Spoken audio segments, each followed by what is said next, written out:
All right, welcome race fans once again for the second time here tonight.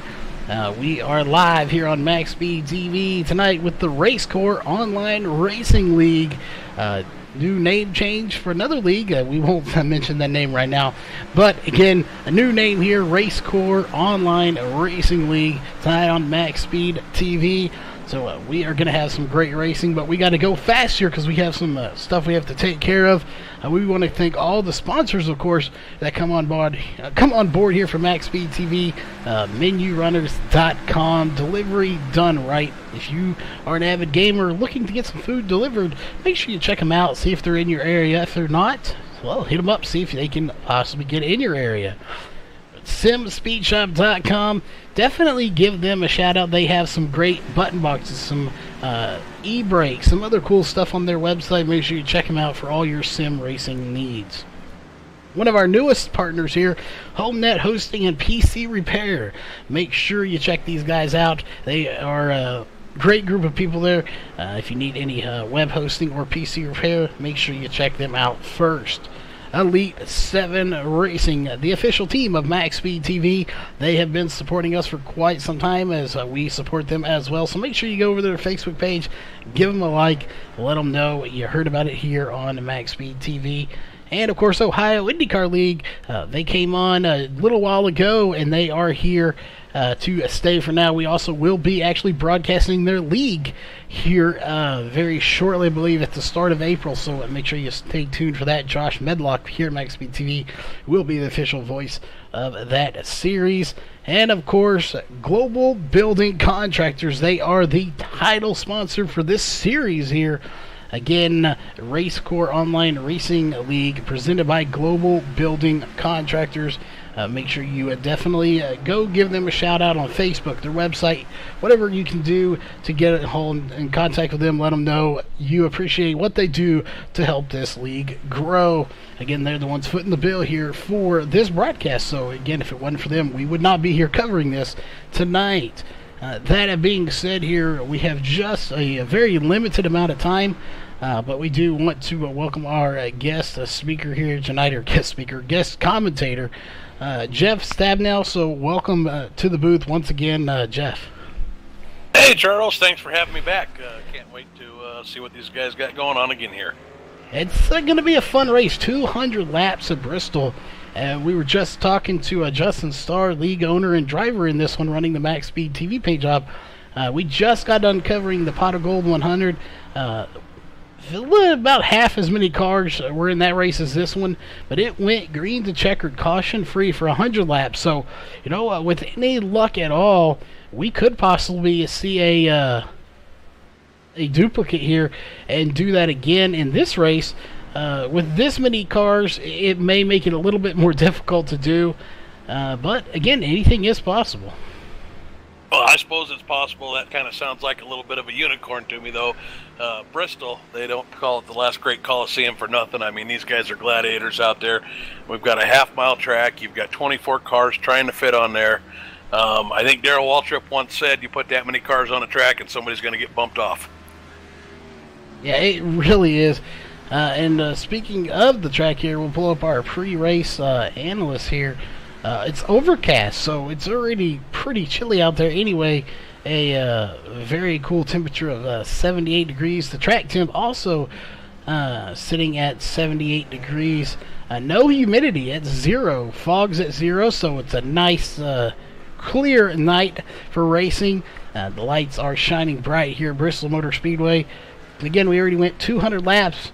But again, that's only 106.6 miles. A lot of people get confused. They think this is a true half mile. It is actually 0.533. So it's actually a little over a half mile, which adds that 6.6 miles to the end of this. Yeah, this is it's still a half mile of mayhem. I agree, you know, 0.533, but yeah, this is just a great track here. There should be lots of grip given the weather that you've talked about there. It should be interesting to see what happens with all that grip, see how much rubber they lay down. One of the things about Bristol being the half-mile track is this one's a little bit unique in the fact that with the banking on here, it really kind of forces you to run that top line. So hopefully we can get some rubber down and open up some additional lines of racing here tonight. It definitely we'll be looking forward here again. This is in Bristol, USA. But looking at the tire window, 40 to 50 laps is what we've established here for tires. Fuel, though, 70 to 80 laps. So I'm not sure. Pit road may not be 50 miles an hour. I think it's actually a little bit slower than that. That was a typo on our behalf. But regardless, I think it's actually around 30 to 45 miles an hour. But, you know, you're going to be running out of tires, good tires anyway, long before you run out of fuel here. So I think we're going to see some pit strategy going on. Oh, I think this is going to be a big strategy race. This is one of those tracks where, again, we've got a single line that's really the only fast way around the track. It's going to be real hard to make pass on that bottom line. So track position is going to mean everything. If you're up front in the first half of that and you've got a caution that comes out early, I doubt that you're going to go in and pit. You're going to try to keep that track position. Whereas, hey, if you're the guy in the back, you're going to go in and get new tires just so maybe you can sit one out a little bit later when everybody else is pitting. Strategy for pit stops is probably going to be the biggest way to move up and back through the field tonight. So should be a lot of strategy going on there. There will indeed be strategy. And speaking of strategy, we're going to pull up Brian Irby up here real fast if we can with us. Brian Irby, you got a copy? Hopefully we can get a word in with him. He was last week's winner, having some internet issues. We're unable to communicate with him. Or get his interview in, but hopefully he is here again. Brian Irby, you got a copy? And it looks like we are not going to be able to get a word in with him, but we'll try throughout the rest of the night here to see maybe if we get a caution or something, if we can possibly pull him in here. But we have, it looks like about 13 minutes here. They're actually in a driver's meeting here, and then about 3 minutes they'll be in one anyway. So we have some free time here. Again, here in a minute, we'll see if we can't get him back in here. He definitely has to be here for that driver's meeting. And looking at the driver's roster here, he's the fastest one right now with a 15.004. So he may stand a good shot of going back-to-back tonight. Yeah, I think at Bristol here, I think the name of the game is getting out front and just holding on to that track position. So, you know, definitely I think anybody that's laying down some of the faster times right now, if they can duplicate that in qualifying, they definitely have to be favorites for this race. Getting out front is going to be huge. They are indeed. And there we go. We just got a word from Brian that he was good to go. So, Brian, you got a copy? Yes, sir. How you doing, Charles? Oh, good. Well, we didn't get you actually in the booth last week because we had some internet issues going on, but you won last week. You're sitting at the top of the charts right now. So what do you think your odds are in your thoughts here coming into the Bristol Motor Speedway of pulling a back-to-back win here? To be completely honest, man, that top speed right there really doesn't mean a whole lot. Bristol's going to be faced with a lot of challenges, and to pull it off back-to-back, going to be slim to none, but it's possible, but I'm not seeing it happen. There's a couple of good drivers out here that could beat me. Well, you definitely shown that you can get up there. Again, this track is very tricky here. We just saw a race earlier today. We're talking about it. Went caution-free. Had about half as many cars, so I don't think we're going to go caution-free.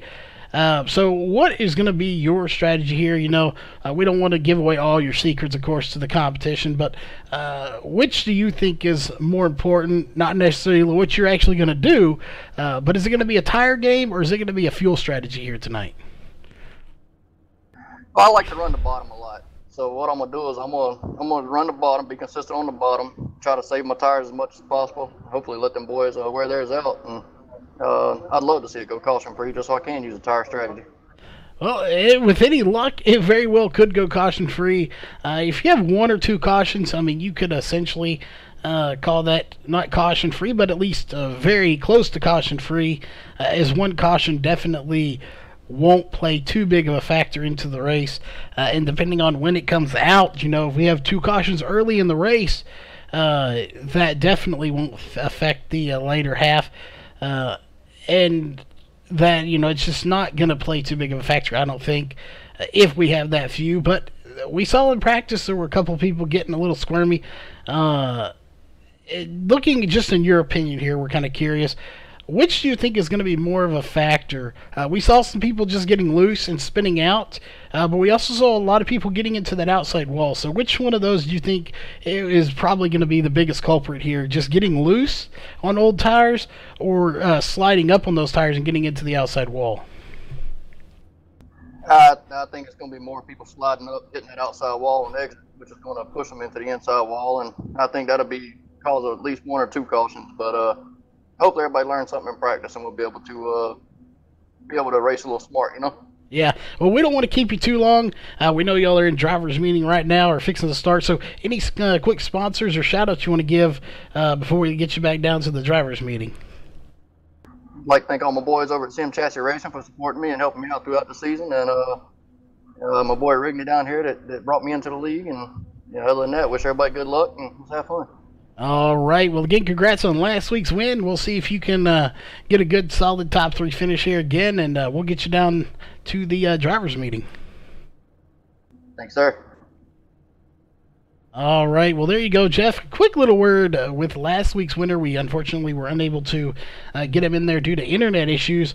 And by the record, for anyone that is wanting to stream, don't hook up a Roku. That, for some odd reason, even though it's mostly download, it will destroy your internet upload.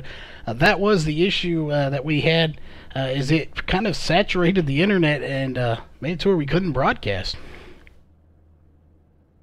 Yeah, I've actually done that with an Amazon Fire. So, I'm sorry, there's one of those devices I've done it to.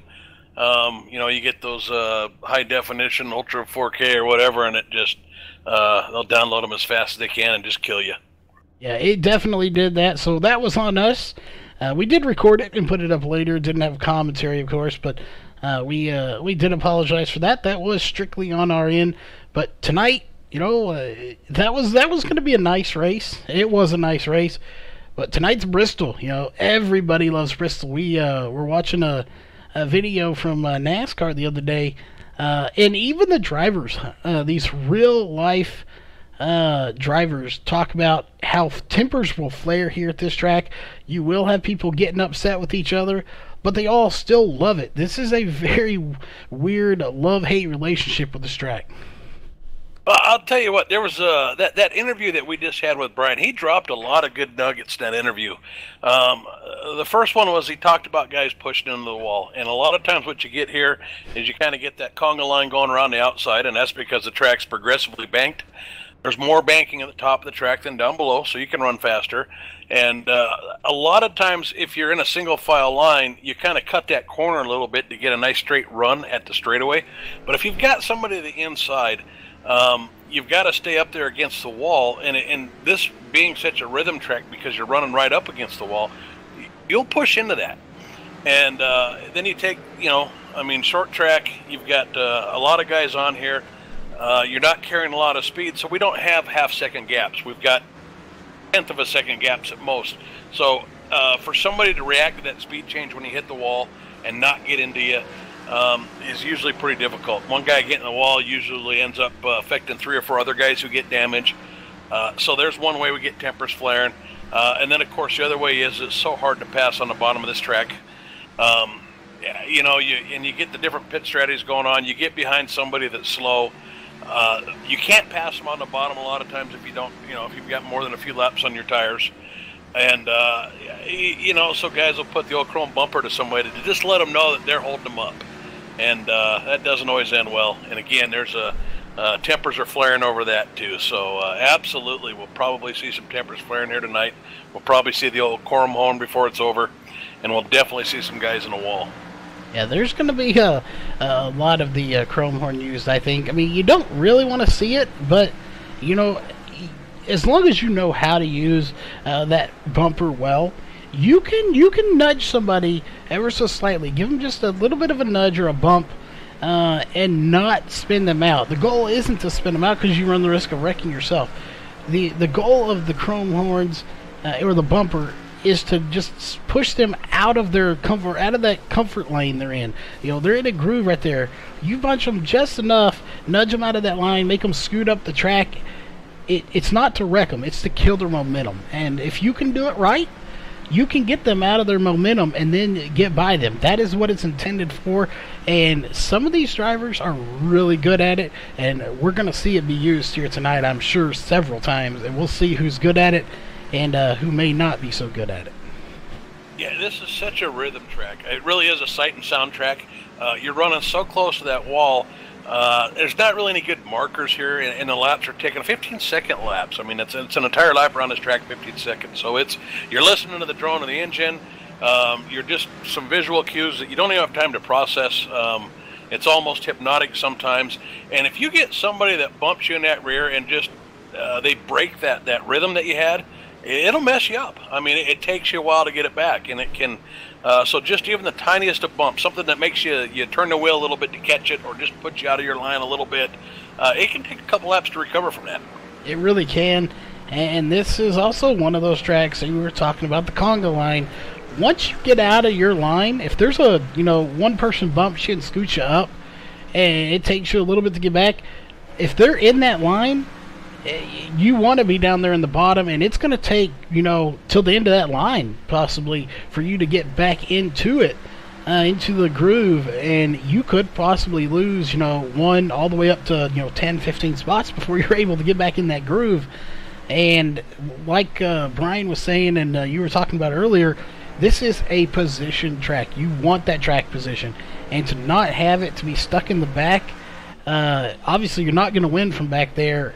And we've seen it over and over again, whether it's real racing on here in the virtual world. Cautions start at the back of these fields usually, so that's not where you want to be. But you get the accordion effect. We talk about a guy hitting a wall. Let's say you get a guy in 5th or 6th place that scrapes a wall.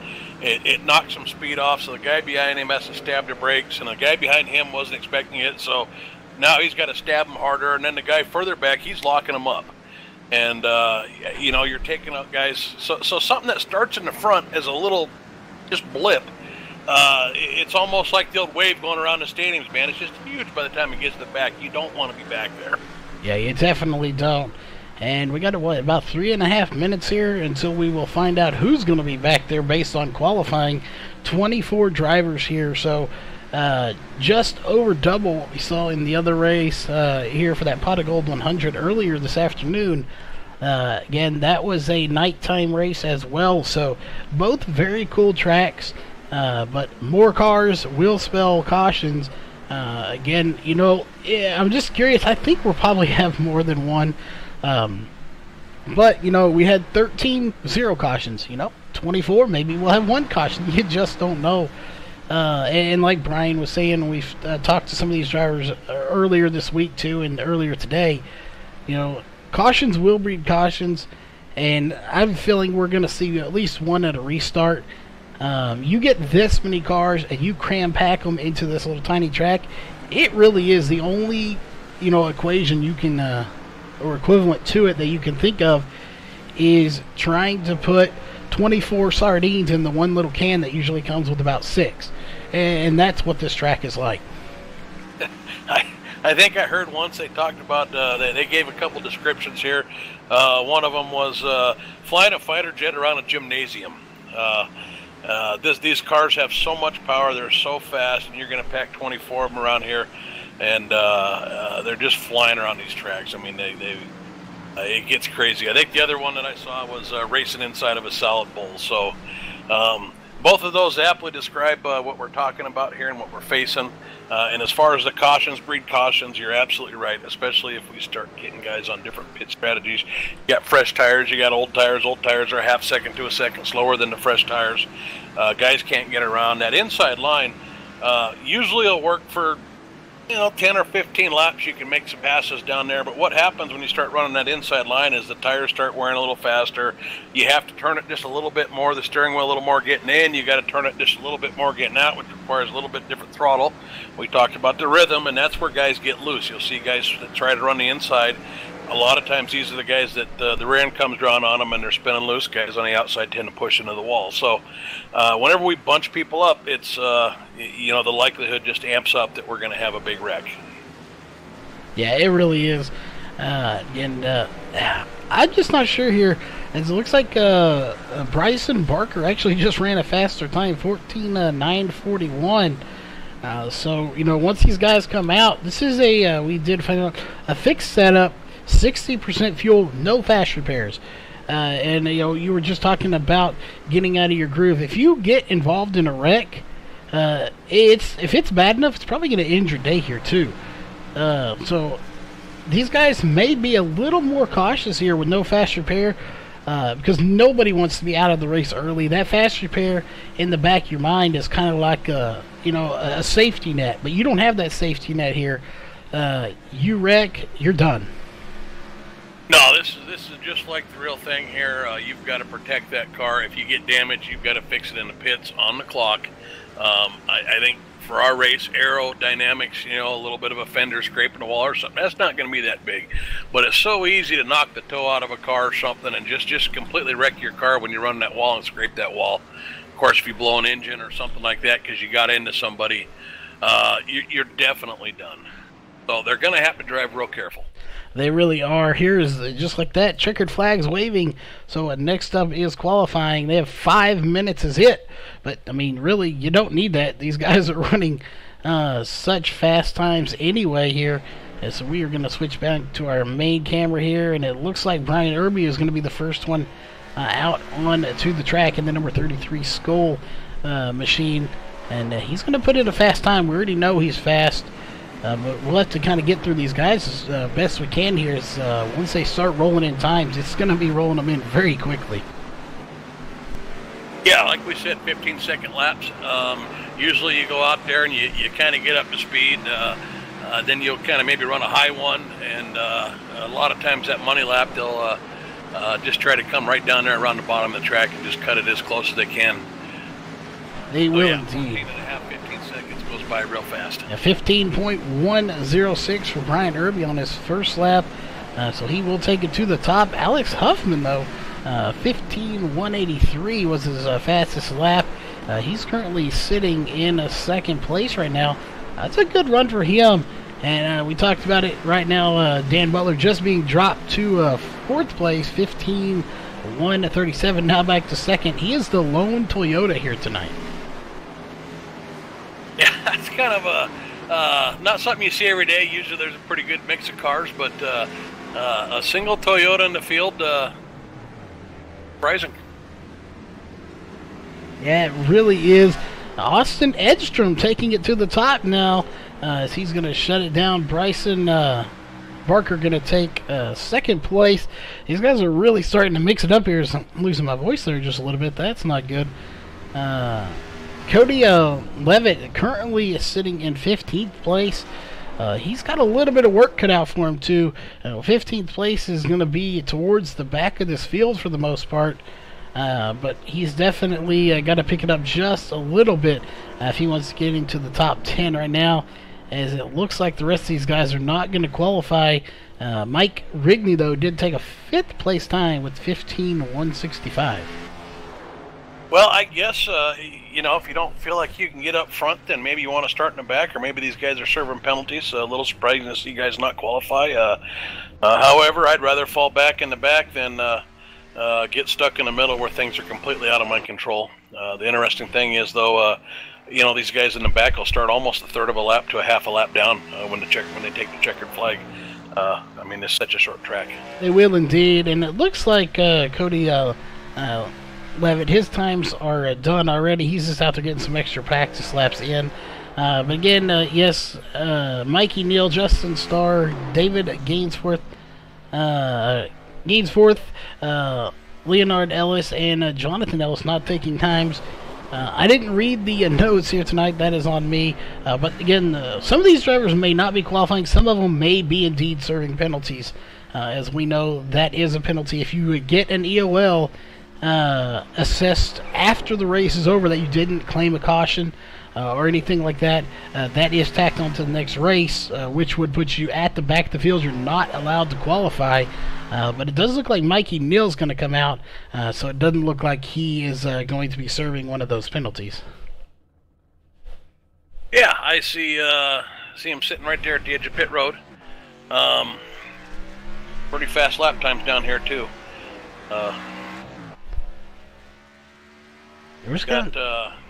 go ahead. Look, I said he ran a 12.83. Obviously, that was not a complete lap, so he's going to try it one more time.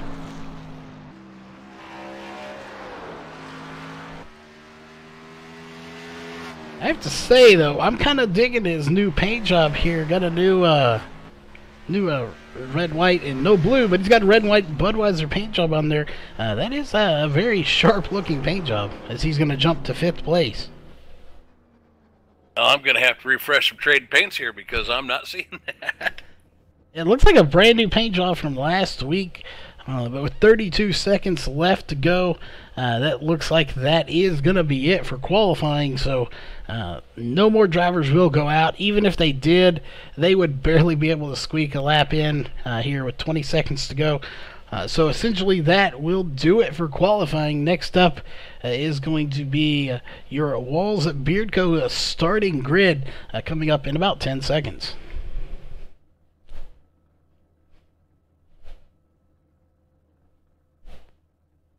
All right, there it is. A checkered flag is waving. So again, next up, the Walls Beardco starting grid. We'll run through it real fast for you here. Again, starting on row 1 here. Again, the starting grid presented by Walls Beardco.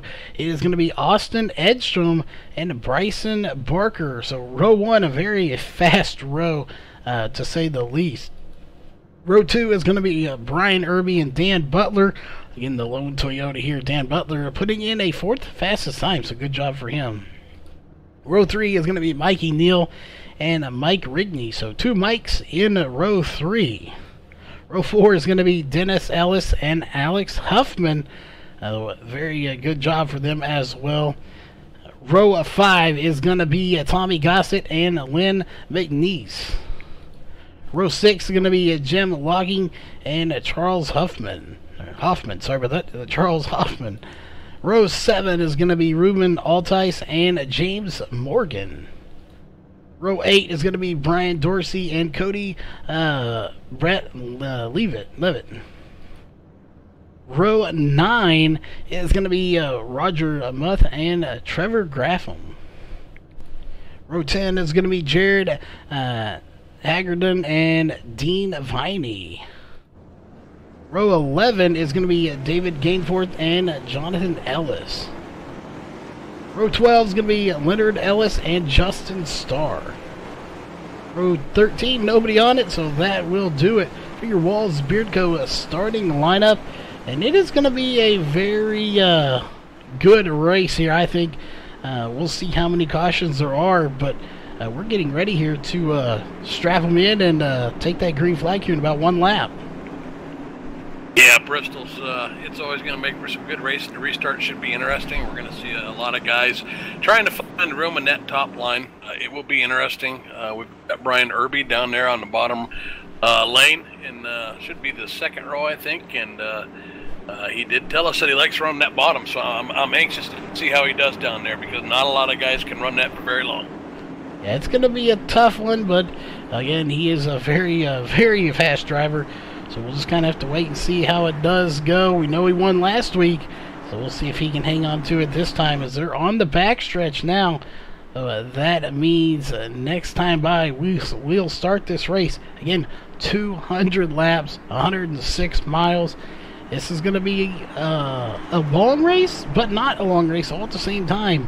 You know, it seems like it'll be a lot longer than it will, but, you know, within a matter of minutes, we'll be 20 laps into this race. As the green flag does count for the first time here at Bristol Motor Speedway. Yeah, Austin Edstrom with a great start there. Definitely, he jumped out there. He's got a couple tenths lead already. Yeah, he does.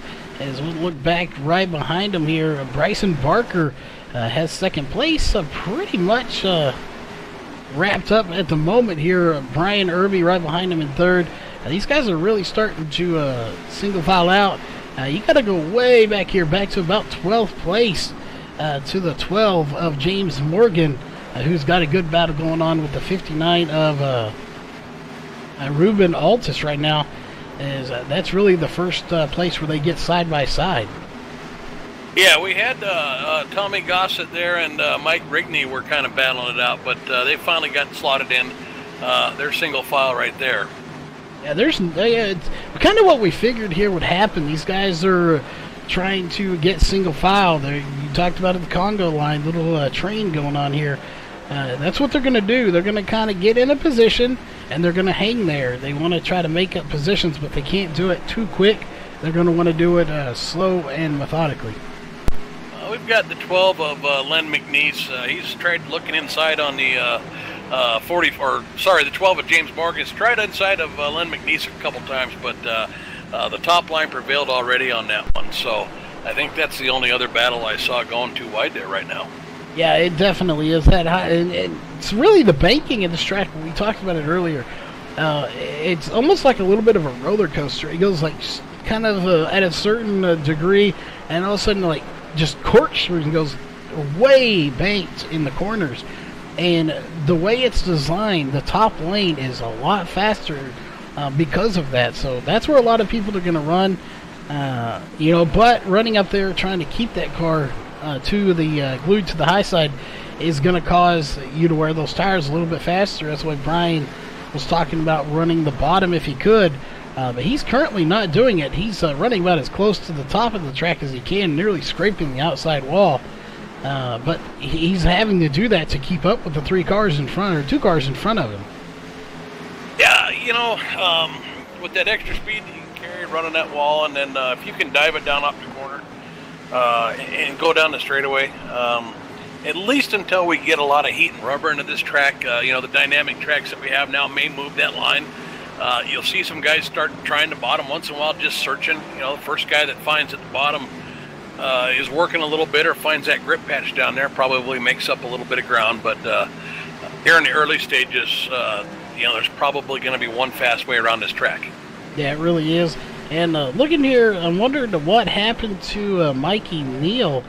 He started on pit road. Correct me, he don't believe he started on pit road. He's already made 2 pit stops. So he's 5 laps down here. Already here in 13 laps, so he went down several laps very quickly. He's made 2 pit stops, so not sure what those were for.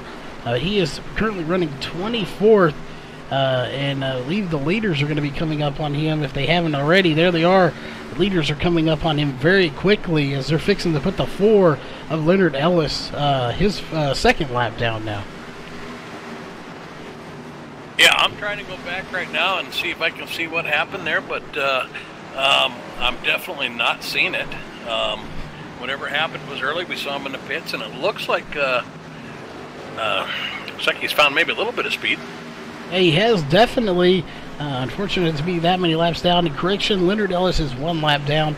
Right as I said, he was going to go a second lap down.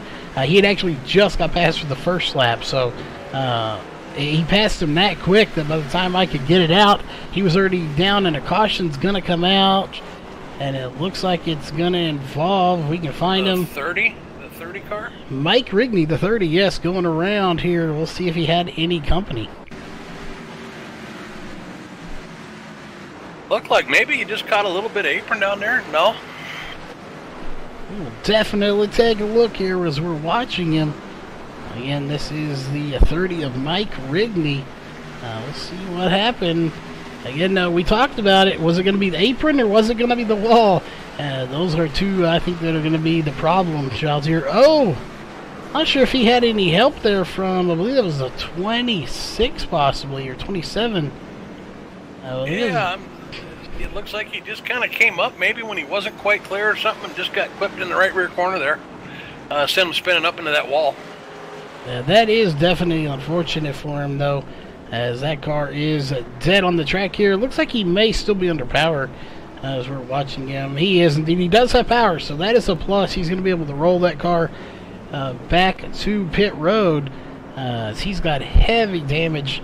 And never good to see anything. Got the U.S. Army Ranger on that car, so it's never good to see any car with our military supporting on it with that much damage. But he's going to go to pit road with the rest of the guys. He's only one lap down, so he could possibly get that lap back. I'm surprised that there's not more guys out there just trying to stay with some track position out here. We don't have that many laps. To see the whole field come in is a little bit surprising here. It really is. Only 18 laps completed, so very early here. We figured for sure they would want to get at least, 30 or more laps on these tires before we saw someone come in. But we could be wrong. We saw it in the race earlier today. Those guys were coming in anywhere from 12 to 15 laps. They were coming in for tires every time. Unfortunately, they were fortunate, and unfortunate for them, they didn't have any cautions, so they had to run upwards of 60 laps on their tires. But we talked to them, and they were wanting to get tires every like 15 laps or so. So that may be a trend here. We may see these guys come in if there's anywhere from 15 to 25 laps on those tires. Oh, yeah, clearly. We've seen it already. So at 20 laps on this first run, that's a great time to try to get some track position. But obviously nobody felt like with the tires that they could run out there another 15, 20, 30 laps, or at least didn't want to chance it. So I think we've answered that question. We've got 15, 20 laps, and these guys are screaming for new tires. Yeah, so the 15, 20 laps, that is well under the 70 to 80 laps worth of fuel that they possibly have in here. It is 60%. Our calculations were, 70 to 80 laps. So, that is well under the fuel window. So this is going to be a tire game. Who can conserve their tires the most? Assuming that we stay green for an extended period of time. 20 laps is not bad for your little first run here, as everybody still is sort of on the track here. Mike Wrigley is not, but we're back to green. We'll see. He's going to go another lap down. It's Austin Edstrom with another huge lead, so he keeps pulling these good starts off. He could wear those tires out fairly quickly here early in the race.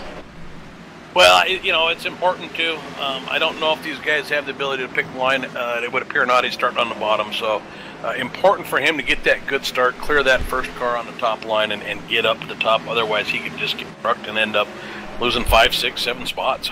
He very well could. And the first 5 have pretty much taken a huge lead. But look at someone who didn't take a qualifying run. That is Justin Starr in the 99. He is up right now to 6th position. He started 24th. So a huge run for Justin Starr. Again, no bias just because he may be running the Max Speed TV paint job here. But, that is a big gain right there of almost about 18 spots, almost 20 spots.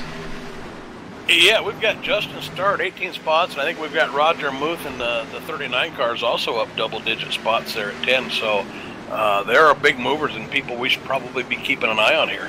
Yeah, and I don't recall if he took a lap or not. Obviously he did start in about 17th. He qualified towards the back. But yeah, he is moving forward right now. He's actually trying to give Justin Starr a run for his money here as they're leading the pack here, you might say, or the second pack. Those first 6 or 5 have kind of checked out from the field. But Justin Starr now leading the second group of drivers. We've got some nice battles in that second group going on too right now with Roger Muth and James Morgan. And then right behind them, we've got another 2-wide battle with Dan Butler and I'm not sure. Looks like the 44 car of Len McNeese. Yeah, they really do. The front guys checked out, but we know where they're at. They're somewhere off at the front of the field. But right now, like you said, this is a good battle. You got Justin Starr, who's kind of single file out, but right behind them, you got 2 wide, about 2 or 3 deep, as they're putting on a good battle. And I'm going to be interesting here, as now it looks like the 63 of Charles Hoffman is going to try to make a run on Justin Starr, but was unable to complete it. But what kind of tire wear are they getting here, racing side by side for consecutive laps, just back to back here, you know, somebody is wearing their tires more than the other person. The question is it the person on the bottom right now or the person on the top that is wearing those tires off a little more? So based on the little experience I have here, and it tends to be the guys on the inside line that run it more. They got to turn the wheel more. They've got a tighter radius. They don't have as much banking to hold them down, and that car also gets a little bit loose coming off that bottom end, sometimes getting in. So, you know, unless you're a lot better than me, I could usually run that bottom for about 10 to 12 laps, and then that's about it if I just stuck it down there. I think the bottom wears quite a bit faster, and we're seeing the top line prevail now. I think the guys that were down there in the bottom are just falling back real fast. Yeah, Justin Starr being one of those. He is really wanting to get back to the top side right now, but it looks like the 21 of Dan Butler is going to try to get by him as well. Here in just a minute anyway, the 47's battling him right now, Trevor Graffam, but I think he's going to get by him. He is indeed. But again, Dan Butler, the lone Toyota out here tonight, we were talking about it. He is giving Justin Starr a run for the money on the outside, but there it is. Justin Starr is going to jump back to the outside. Now you have Dan Butler on the inside, and it looks like Dan Butler may be able to make that inside work, so maybe he picked the right car here, bringing a Toyota to the race. Well, for anybody not familiar with iRacing, there really is no difference between the brands here as far as they perform on the track, unlike probably their real-life counterparts. Yeah, everybody knows in here they're the same. However, in the real world, though, those little indentions they put on that car did seem to give them a lot of advantage in the real world. That does not work here so much. But I don't know what it is. He's making the inside work. He actually got by Justin Starr, and now he's working over the 47 of Trevor Graffam on the inside. So he has definitely found something here grip-wise, or just able to get that car down there. And he's actually gained 3 positions on the bottom. Yeah, and if you can get that car to stick in the entry through the middle and get it pointed down the straightaway, you can get to that throttle a little bit quicker. But typically that tighter radius, you get guys that get loose, and just like we had there. Yeah, not to cut you off, but Dan Butler going just barrel rolling it. Let's go back and take a look and see what caused it. That was a pretty vicious flip there for Dan Butler. The question is, did he have any help here? I don't think he did. We'll see. It looked like he just pushed up a little bit, maybe, and hard to say, but definitely there was contact between him and the other car there. Yeah, I can't tell from that angle, but it looked like, again, I believe that was a 63 that may have made a little contact. Charles Hoffman, I don't see too much damage on there. That may have been a bit of net code there. They got right together, but, regardless whether there was contact made or not, he definitely got the worst end of the deal, is that now everybody is coming down to pit road. Yeah, so here we are again, another little 20 laps or so on the green flag run, and looks like everybody's getting tires again. And this time your theory came into play. We did have some people not coming down here, as we'll take a look. It looks like... Ruben Altis? Yeah, it looks like Ruben Altis is not going to come in. We did have Dean Viney who stayed out, but he's coming down now, so he's going to get some fresh tires. He may have just stayed out to try to lead a lap, as well as Ruben. We'll see if he goes in here in a minute. But he could just be staying out to lead that lap, and as well as Dean Viney. But Dean, obviously being second, realized, hey, I'm not going to lead a lap. I might as well go in and get some fresh tires. If that was his strategy there, which I'd probably imagine it was. So we'll just have to kind of see here is... Ruben has officially led a lap now, and there he comes down to pit road. So, a good strategy. Get that bonus point, lead the lap. That's what he was doing. He's going to go in, get some fresh Goodyear tires, and he'll come back out here and see if he can make his way back to the front. Yeah. I mean, I like the strategy. I keep waiting for somebody to stay out there and try to get that track position. It's so important here, but we are still early in this race. I think maybe we'll see that a little bit later here as the race progresses. Yeah, it's looking here just about at a quarter of the way.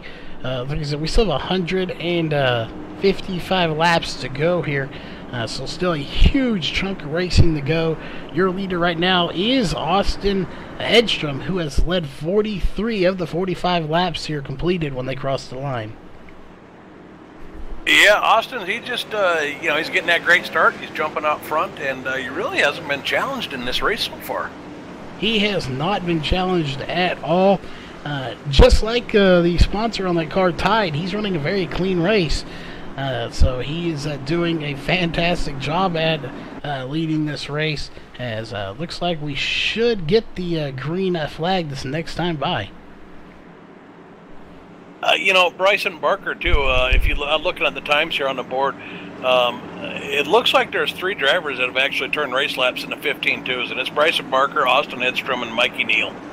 Yeah, so, and Mikey Neal is 3 laps down now, so he has got some of his laps back as the green flag comes out once again. And this time, look at Bryson Barker. He is right there on the back bumper of Austin Edstrom. He didn't get as big of a jump as he has in the past, as Bryson's trying to run him down now. He did not get as big of a jump, and I was looking at Austin's car a little bit earlier, and it looked like he might have had some damage on that left front fender. I think he got into the wall somewhere on that last run. We'll take a look here. I don't see anything too major on the left front, but that doesn't mean it's not there. Little damage. It could be on the front there that we just can't see, but he's definitely just not able to pull away. He's pulling away a little bit here, 0.266 seconds. We'll see if that increases. It's actually going to decrease to 0.25, so he has not been able to pull away at all, at least not like he was. So we'll just have to kind of keep an eye on him throughout the race here. But we'll go back here a little bit. You got to go all the way back to about 12th place to see any double wide here. That is David Gainforth and Ruben Altus again, who led a lap, but now he is sitting back in 13th position, and even they've kind of sorted it out now. Yeah, my bad too, by the way, on Austin. It was the right front fender, and you can see his door. He did get into the wall there a little bit. I think I said left front fender. Let's take a look-see here at him. So we've got the 27 car a little further back in the field too, Jonathan Ellis. He's trying to make a couple moves on the low side right now, along with Charles Hoffman. But for the most part, they've gone single file, and we're spread out here a little bit. Yeah, we just took a look there, and yeah, you can definitely see it on the right front. Quite a bit of damage to that one, and that is definitely slowing him down, I'm sure. Again, aerodynamics, not a major thing here, but you do need the speed coming out of the corner, and that could be affecting him, as you know, coming out of the corner would be where you get the restart coming out of 4, and he was not able to get up to speed as big as he, or as much as he was before. But you still have the 27 right now of Jonathan Ellis trying to take it to the inside to see if he can't get by Charles Hoffman there. But so far, not having any luck at it, as here comes the 101 of David Gainforth. Yeah, that's we've got quite a few battles here in this pack. They seem to be taking turns trying the inside here a little bit. I don't see a lot of positions changing hands here, but we've seen Charles Hoffman, Jonathan Ellis, and David Gainforth all take the inside line here and try to pass each other in the last few laps. They have indeed, as we are now on lap 58 of 200 here. Austin Edstrom has led 56 of them.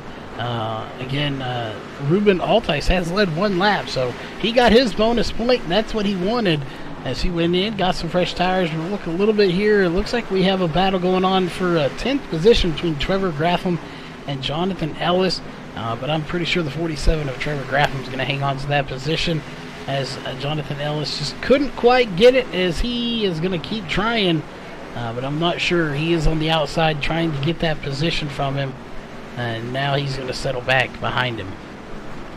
Yeah, and it looks like we've got a slower lap car that's going to end up kind of getting in the middle of that there a little bit.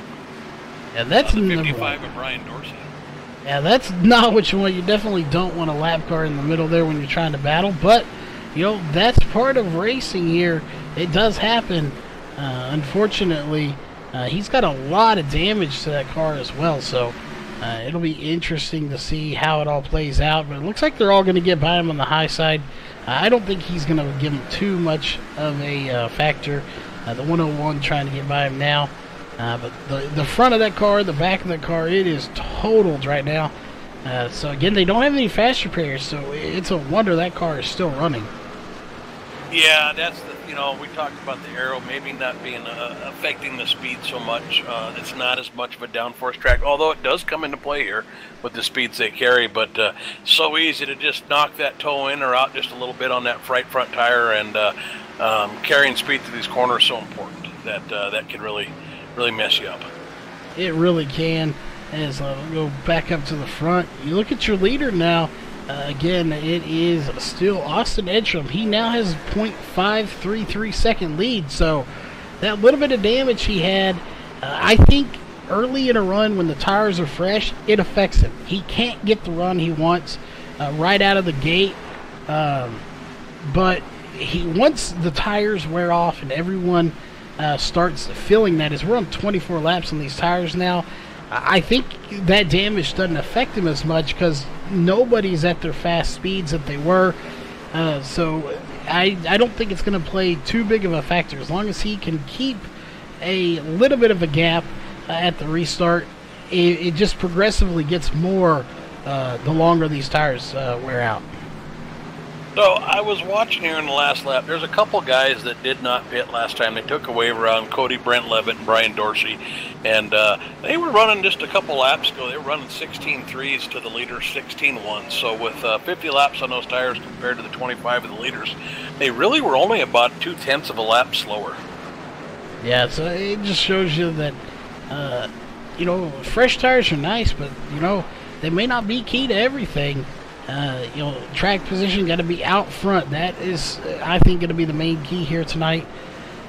We may see, if we get a caution in the later half here, closing with 20, 25, even 30 laps to go, we very well may see somebody try to stay out here and gamble with it. As we saw earlier, like we were talking about in that Pot of Gold 100 race we were doing, there were people in there that were running 63 laps on those tires. So we know it can be done. The winner had a ton of laps on his tires. So, if somebody knows how to handle this car and can drive it and finesse it, they could possibly stay out and bring it into victory lane still. Well, and the other thing I think we're seeing by looking at these lap times is maybe we've got about 3/4 of a second fall off there in those first 25 laps, but it looks like it kind of levels out. Next 25 laps, you're only talking a couple tenths off. So, big fall off on those first 25 laps, which is where guys are saying, I need new tires because they're feeling the fall off, but afterwards it seems like it levels out a bit. Yeah, and the thing is, just like with anything, it's not just racing, it's a life thing. Once your tires fall off, you're screaming, I need new tires, you don't get a caution, you kind of just become accustomed to, okay, this car handles like crap, I'm just going to get used to it at this point, and your tires are junk, and that's just how you get used to doing it that way, because you've been doing it for 20 plus laps now. It's just the normal now. It's not abnormal. Your tires aren't worn out, they're just your tires now. And that will be the key, is who can run smooth with those old tires. And I think that's going to be the key here tonight. Oh, the 27 Justin Ellis just got into the back of the lap car at 71.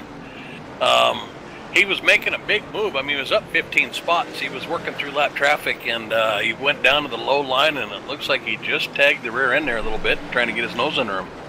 And it's just like that, our caution does come back out, so we'll take a look back here and check with the 71, and it's got tagged, you said, so we'll keep an eye on that and see how it all plays stuff out. What happened here? He was doing a good job. You said the 21 got into him? The 27, Jonathan Ellis, who's our big mover in the race. He's been coming through traffic and got into some lap cars and tried to make a move around one and maybe just got a little aggressive there. And surprisingly enough, he's still being shown in 10th place. He's actually dropping through now as he's going to go on pit road. So didn't lose too much time here as we're watching the 101 of David Gainford. Looks like he may have overshot his pit stall here on pit road. So he is going to lose a little bit of time there. Yeah, and we've got Charles Hoffman also with a long stop. I didn't watch that. I don't know if that was a pit error. These pit boxes are you got to be so precise with the new animated pit crews we've got. Or if he was just fixing some damage there. I'm not sure. He's coming back down pit road, though. Along him and Trevor Graffin going to come down pit road again. So they're going to come in and get some fresh tires there. Pretty good indication then that they're probably fixing some damage if they're coming down again. Yeah, they're definitely going to get that damage repaired again. They don't have fast repair, so they have to do what they can while they're under caution. That's the best time to do it. You definitely don't want to pull down pit road every other lap or every lap under green flag. You might as well just call it a day at that because you're going to go several laps down. But right now is the time to do it. You won't go a lap down as long as you can get out before you go a lap down. But again, after all that shaking up and moving, your leader still is Austin Edstrom. So he has led now 79 laps. The only other lap to be led was by Ruben Altice, who led one lap, as we're on lap 81 of 200 now. So we're actually closing in on the halfway point now. Yeah, and we've seen the same three drivers up there pretty much. Brian Irby is still in third place. We've had Bryson Barker pretty much in second most of this race, and Austin Edstrom, I think they're probably just able to jump out there. And, we talked about this being a rhythm track, and leading laps right now isn't necessarily going to get you the win. Find your pocket, get in your rhythm, and just turn some laps until it's time to race. Yeah, definitely. Third caution, only 12 laps. Still 120 to go. So we have completed 81 laps. Only 13 of those under caution so far. So that is not a lot of laps, considering we've completed so many to be under caution here. As it looks like they're getting ready to get the green flag one more time. Yeah, and also halfway through this race, we've been running the top line. We've got some heat there. We've got some rubber. This is where we might start seeing the bottom line come into play.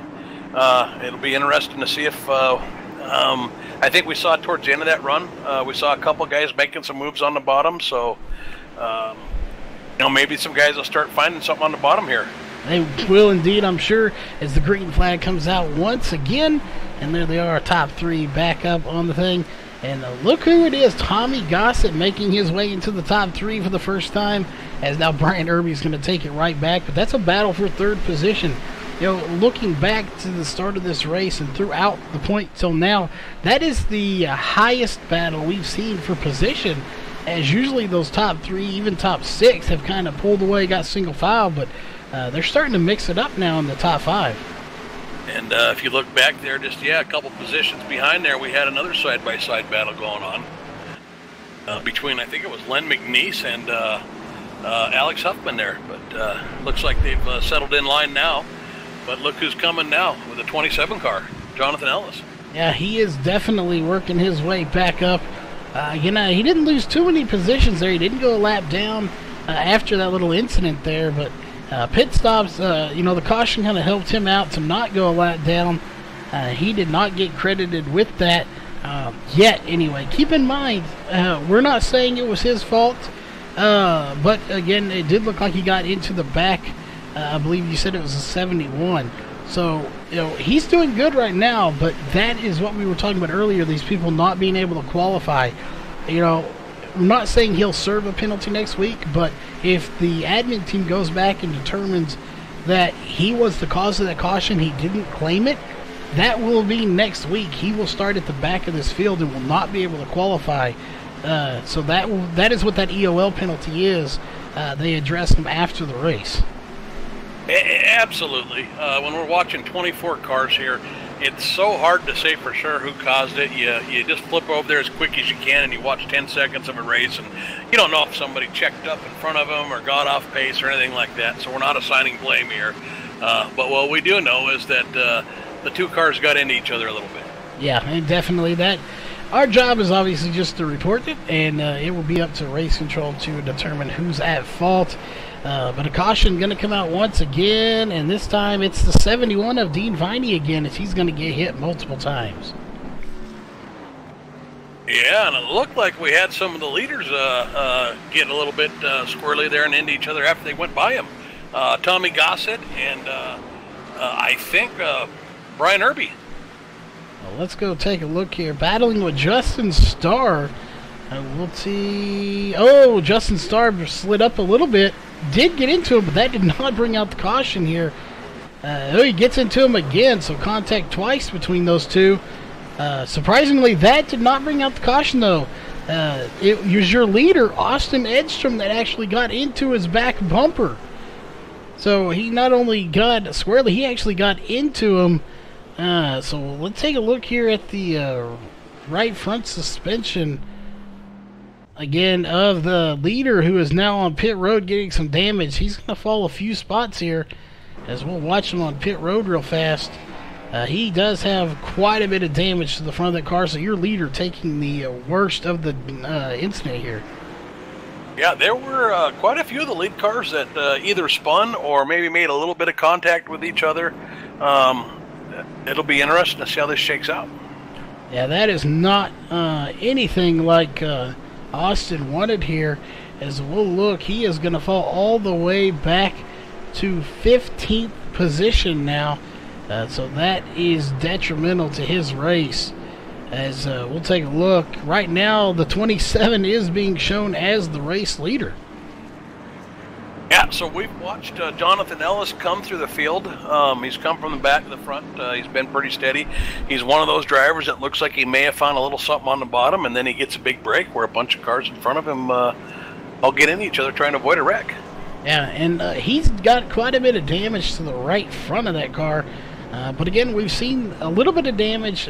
Doesn't hurt anything. I'm not sure if that's beyond being helpful or not to his car, or hurtful to it. As actually he's going to give it up here and go to pit road. So he's giving up the lead. Started 22nd, was currently in first, but he's falling here, and that's going to give the lead to Bryson Barker now.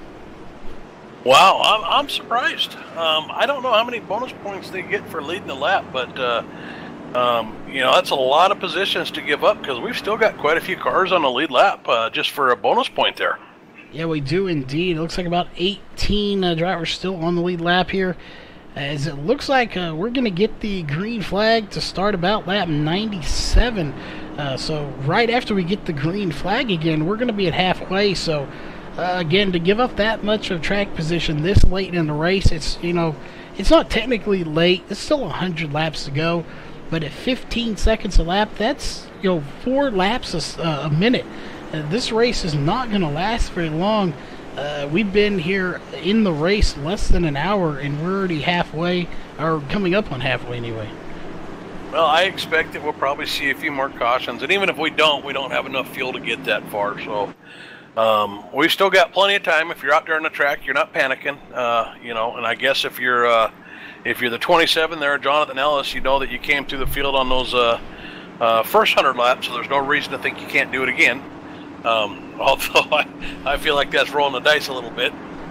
Yeah, that is definitely a gamble, but hey, sometimes it will pay off for you. We'll see as Bryson Barker takes him to the green flag, top 3 back up on your overlays, and he got a pretty good start here. It seems like that's the key here. If you can get out front and you have a clean car, you're going to get a huge lead, as now Lynn McNeese is trying to run him down, followed by Alex Huffman in third. On that restart, Lynn McNeese really cut that corner coming out of 2, and he got a huge run down the straightaway. So I don't know if he found something, but I guess we'll have to wait to see. We will indeed, as it looks like Justin Starr involved in this incident. Your lead car that was leading the most laps here back there as well. Not sure if he got a piece of that action. Austin Edstrom. We'll just have to go back and look here. What happened here? This is right back here with your leader. We'll take a look here and see what happened. Austin Starr in the 99, or Justin Starr in the 99. Sorry, Justin, getting involved in this. So we'll see what did happen. Oh, looked like the 63 possibly just going around. Yeah, it definitely happened in front of him. This is one of those things where we talked about, being in the back. It just kind of accordions back to you, and what's a little bit up front just ends up being huge coming back at you. Yeah, and cars going in every which direction. Cars going backwards on the track. So a lot of stuff happening back there. And again, your car that led the most laps is back there. Your race leader. He is actually on pit road now. Once again, he's still on the lead lap as he's going to floor it out of pit road as fast as he can to stay on the lead lap. So he's going to come back around, but I'm not sure if Austin Edstrom has a car to win this race like he did. He's got heavy damage to the back and to the front of that car now. So just to clarify, I looked a little bit further. It looks like the 63 and the 59 got into each other up front, and that actually is what collected all the guys behind them. That is unfortunate. The 63, Charles Hoffman, and the 59 of Ruben Altus, who again has led a lap. Now Bryson Barker has had 7 laps. So we've had several leaders now, 3 leaders to be exact. Bryson Barker trying to see if he can't bring home the win now. And honestly, he may have a good shot at it. He's up front. He got a good start. And unfortunately, with Edstrom having the damage he does now, as he's going to go back down the pit road one more time, I have a feeling that his night for the win may be done. Bryson Barker may have a good shot at the win here tonight. Yeah, it'll be interesting to see. Here's the other thing I'm looking at here is we've got probably the first half of the field, maybe the first 12 cars, 13 cars stayed out there. They're on 10 laps on those tires, and we know 15 to 20 has kind of been that point where they started wanting new tires, and then everybody, or a lot of the cars back, Jonathan Ellis and some of these guys behind them, are on fresh tires. So we'll get a chance to see now difference between 10 lap and fresh tires. That will be a good test to see. Again, Jonathan Ellis, the first one, like you said, to take tires here as we have 1 to go. Before we go, get the green flag again.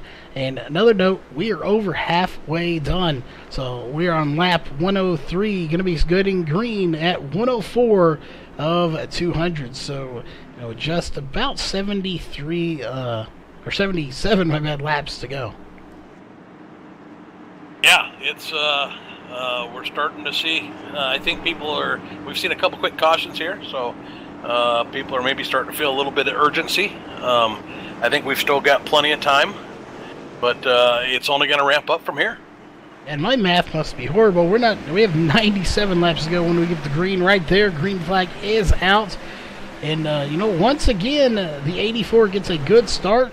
But look at the battle we have going on for third once again. Alex Huffman and Roger Muth, them two are battling it out right now, side by side, as they're already going to start sorting it out. But you have another one coming. That is the 11 of Dennis Ellis. We haven't talked about him hardly at all today.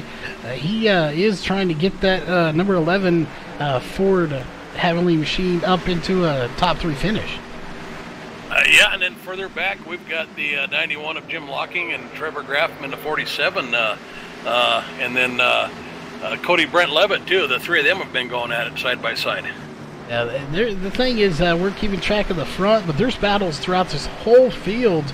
As what you're talking about there is, it looks like the 91 of Jim Locking is going to get by Ruben Altice now, and now he's got his sights set on Trevor Graffam to try to get a 8th place finish here tonight. As it looks like the 91 has a little bit more damage than the 47, but it's definitely not slowing down as we didn't figure it would. Damage just not that big of a factor here. I think it affects your maybe overall takeoff speed, but it doesn't affect you too much once you get that car going. As we looked earlier with another driver, Austin, but the caution's going to come out once again, and it's going to be Tommy Gossett involved at least, maybe some other drivers. Like Jonathan Ellis and the 31 there of Tommy Gossett just got into each other. And Tommy Gossett went spinning around there, and I think somebody else got into him afterwards. Well, that is definitely nobody wants to see their night in here. It looks like Justin Starr's night is done as well. He was not involved in this caution, I don't believe. Looks like he may have been. He was on the track during this last caution, but he is no longer. He is taking it behind the wall as we see the 31 going around, and the 99 did get into the back of the 63, but he kept going. So not sure, but he did pull it behind the wall.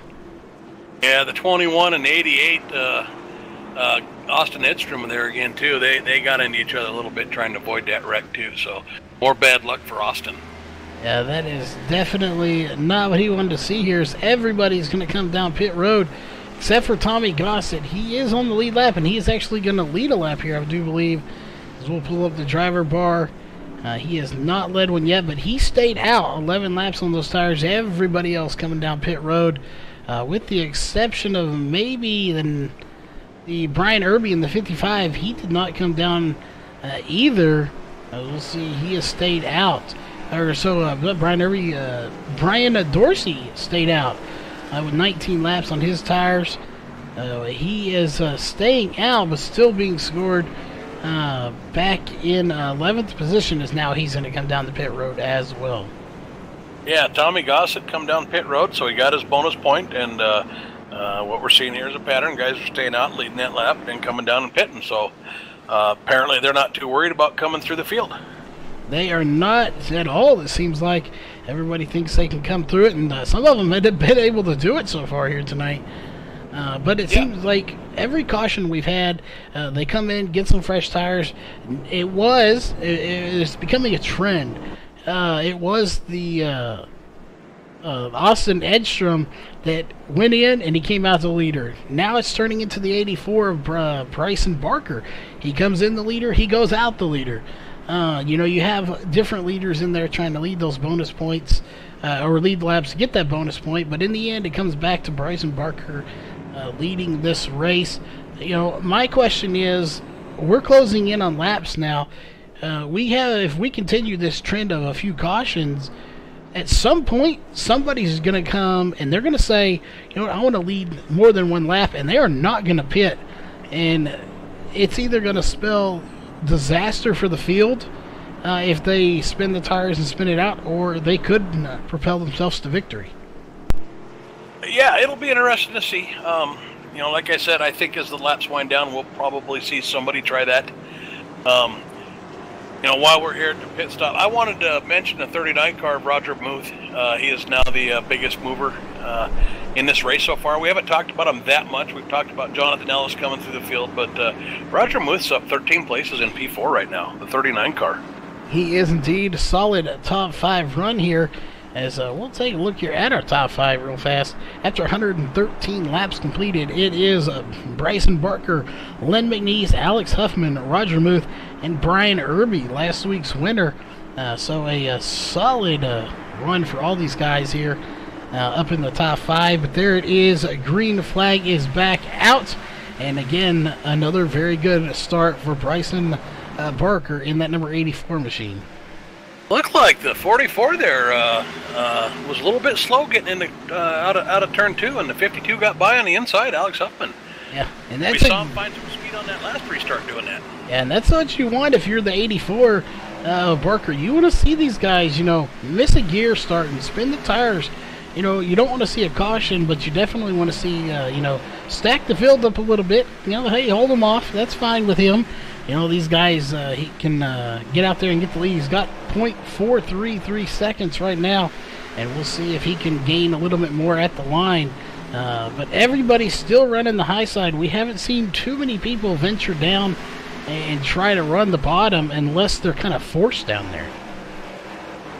Yeah, it just really hasn't come in yet. I've seen the 52 car Alex Huffman get a couple nice runs off there, and I've seen the 27 of Jonathan Ellis work the bottom a little bit and make some passes. But aside from that, you're right. We haven't seen a lot of success down there in that bottom line. And I was kind of figured by now, you know, over the halfway point, we would see somebody trying to run down there. As we look here, it looks like Len McNeese is going to try in the 44. He's taking it to the inside, but you see as soon as they get to the corner where they're starting to come out, it's just not, he doesn't have the forward bite of momentum that he needs, as the 33 of Brian Irby is going to get by him, and it looks like we're having connection issues from somebody. That may have been Bryson Barker. I'm not sure. Somebody. 39 just overtook the 52 down there in the bottom, and now we've got the 30 Brian Irby going down there. So just after watching Len McNeese lose 3 spots trying to make a pass down there, we see Roger Muth pull it off. So there is some grip down there somewhere. I guess it's just a matter of finding it. Yeah, definitely. It's just a matter of finding it, and it could be as much as half a car length off. And it really is all about finding the grip. It's out there.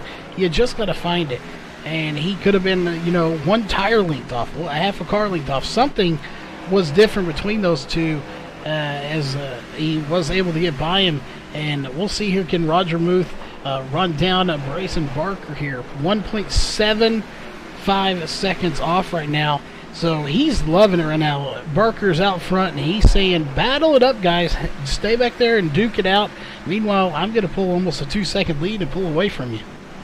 Yeah, he's checking out here real fast, but I'm pretty sure we'll see something that tightens his field back up again. Yeah, I do too. 75 laps to go when the leader crosses the line, as he just did. So, again, 75 laps is all that remains in this race out of 200. So we've completed the majority of this race. So this could get very interesting here towards the end. But right now, a huge lead up for the 84. Check in here with Austin Edstrom right now. He is being currently scored in 12th. He is still on the lead lap. Now he's going to take 11th. So he's still got some damage, but he did get a big chunk of it repaired, but the back looks a little better than the front. Looks kind of like a demolition derby went by there, as he's going to get into, I believe, that is the 59 of Ruben Altice. He gets into the back of him, kind of pushes him using those chrome horns. Yeah, we knew those chrome horns were going to come out here at some point. Yeah, it's kind of wondered. I'm not sure he had any chrome horns left. That may have been straight bumper, because the front of that car is pretty torn up, but he will use them, and he will get by the 59 and the 101. So now he's got his eyes set on Tommy Gossett, sitting in 9th place. But there's a pretty good-sized gap between Tommy Gossett and Austin Edstrom right now, back in 9th and 10th position. Yeah, and while we got to spread out here a little bit, we keep talking about finding grip, and maybe I should explain what we mean by that in case anybody's not aware that's watching us. As these cars go around the track and put heat into the track, they're also leaving rubber on the track. And as they leave the rubber on there, it has more grip than that concrete. So as they run around that top line, they keep putting more and more rubber on there, and there comes a point in time where your car's just not set up for all that rubber, or you get so much on there it actually starts shearing off and getting slicker again. But every time these guys dip down into that low lane earlier, which was too slick at the start of the race to really run, they leave a little bit of rubber down there. So as the top line starts to get worse and worse to drive in, the bottom lane, the more they drive in, it starts getting just a little more rubber and a little more grip down there. So that's what we're talking about, searching for grip. Driving down there and just seeing if it's ready yet. Yeah, and it's and you can tell it looks like it's ready, but you just got to be able to get in the perfect spot for it. You might call it the sweet spot. If you're off by just a little bit, you could, get your tire to the left of it too much, or not far enough over one way or the other, and you're kind of just straddling it. Nice save. The 40 car got loose there, and he saved it before he got to the apron. Well, another car with a lot of front end damage, but again, a good job for saving that. As look, everybody on pace right now. Looks like we have a somewhat of a battle. We did there for a minute anyway for 4th position, but it's kind of faded out at the moment. So let's go back and take a look here. We'll check in with, again, Austin. He's still trying to run down the 40 now. He is in a 9th position. So, we talked about it, Austin Edstrom's night being possibly over with all that damage. But I'm not too sure now. He's still on the lead lap in the 9th place. That damage may not affect him again. This is not a super speedway. He might still have a shot to win this race. You know, and again, you know, when it comes down to the end of it, I think anybody in the lead lap has a shot. You know, it really comes down to track position or the big one. And, you know, just even Bryson Barker, we know he's got that big lead right now, but he's in the lap traffic. And we've seen incidents with the slower lap traffic take out the leaders once already this race. So nothing's written in stone at this point.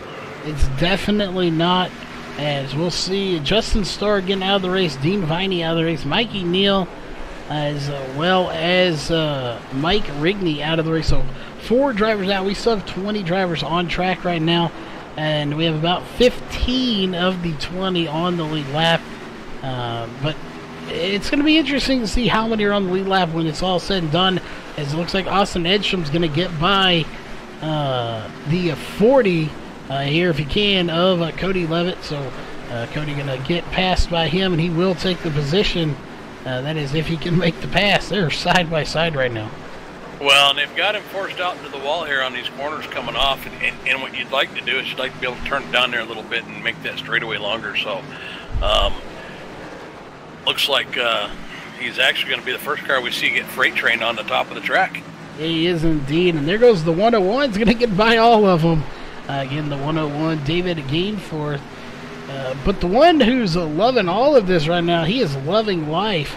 That is Bryson Barker. 4.316 second lead over Roger Muth in second place.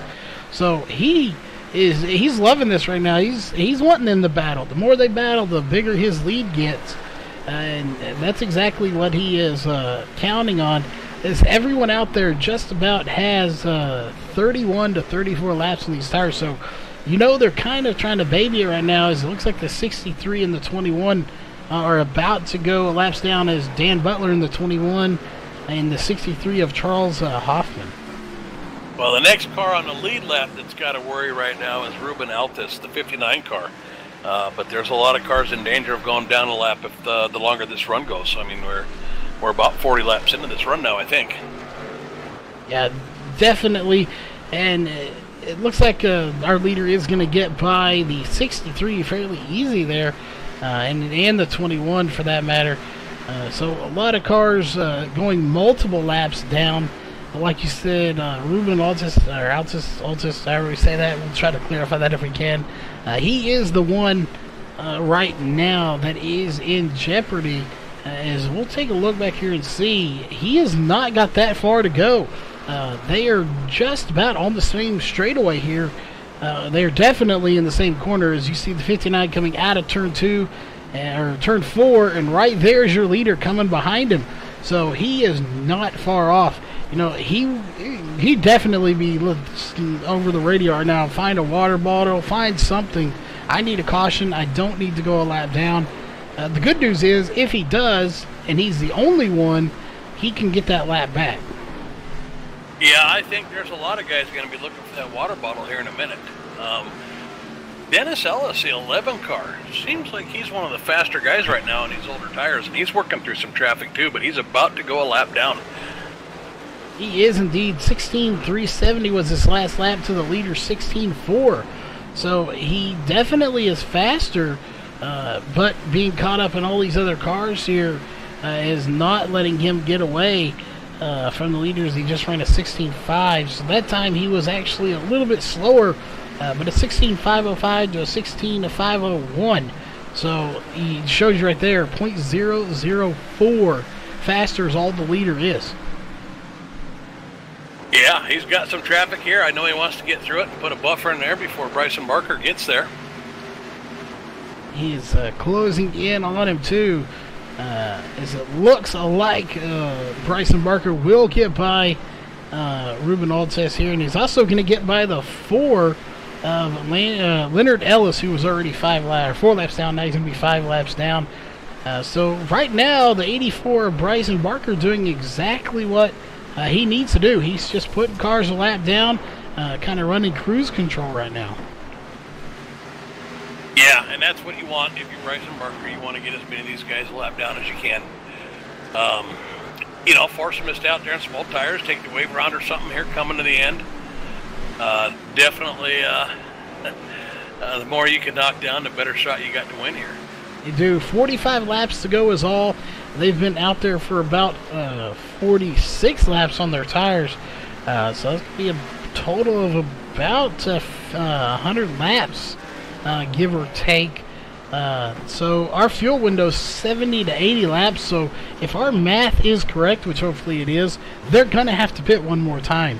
And right now it looks like those pit stops are going to be under green flag conditions. So this will be our first green flag pit stop if it does continue the way it's going right now.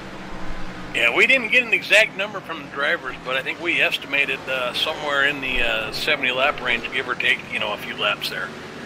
And so we're probably looking at maybe 10 laps from now, as soon as 10 laps from now, starting the green flag pit stops, and that could make things very interesting because the pit road here is a bit unique. We've got 2 pit entrances. We've got a pit road speed. Oh, and just as I say that, the 47 goes around. Not sure if it'll bring a caution out or not. We'll take a look. Trevor Graffam, he is stopped backwards on the track as we're watching him, but the thing is he's off the racing surface. As we'll see, he's going to get it turned around, and there will come out the caution once again. So it doesn't look like we're going to have any green flag pit stops here tonight, as he just gets it barely going as the yellow flag does come back out.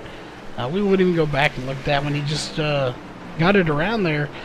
But again, that is right within the window for pit stops here. So with about 30 some odd laps to go, I expect to see everybody coming down pit road this time. Yeah, that's just a product of running that inside line there with somebody on the outside line. The car just naturally wants to push out into the wall, and you kind of get in that rhythm and letting it push out. And you got another car coming off that high line, and he's not in your line of sight, and spotters aren't always accurate with the call. This is very true. They are not very accurate here. Excuse me. But again, everybody on the lead lap's coming down pit road here. Well, I say everyone, we have a taker staying out, and that is going to be Cody Levitt in the 40 car. He is going to stay out with 53 laps on those tires. Yeah, and I think based on what we've seen in the past, this one's pretty obviously just let's get a point here. Yeah, there's no way he can make it on fuel, so he's going to probably tuck in here. And I'll take a look at his the driver real fast. He started 16th, so he would have started in the same pit as these guys, and there he is going to come in. Interesting enough, he didn't lead a lap there, so he came in a little early. He did not actually officially lead a lap. Yeah, I'm not sure if that was just a mistake. Did he miss the pit entrance the first time around, or did he miscalculate what it was going to take to lead that lap? One of those two things might have happened. Maybe he just didn't realize he needed to get to go by one more time, or maybe he thought his pit stall was further down. Anything could have happened, or like you said, he could have just missed going to get on pit road, forgot which side he was on.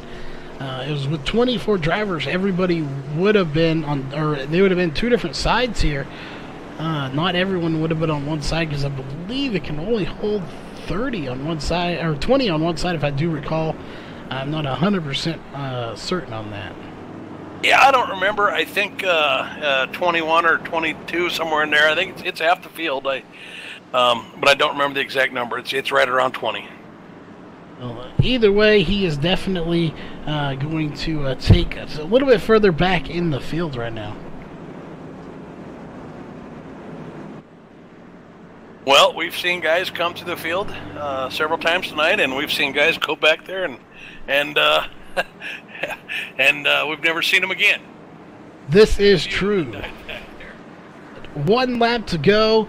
Again, it does seem like a great time here. Closing laps to go. Crank it up 1 time here. Again, let's go crank it up style. As soon as they get the green flag, we will drop the crank it up. And that will be in just about half a lap. So we'll be back here in just a minute. We're going to go crank it up style here on Max Speed TV here for the restart.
All right, we are back, ladies and gentlemen. A little bit of a crank it up there here on Max Speed TV.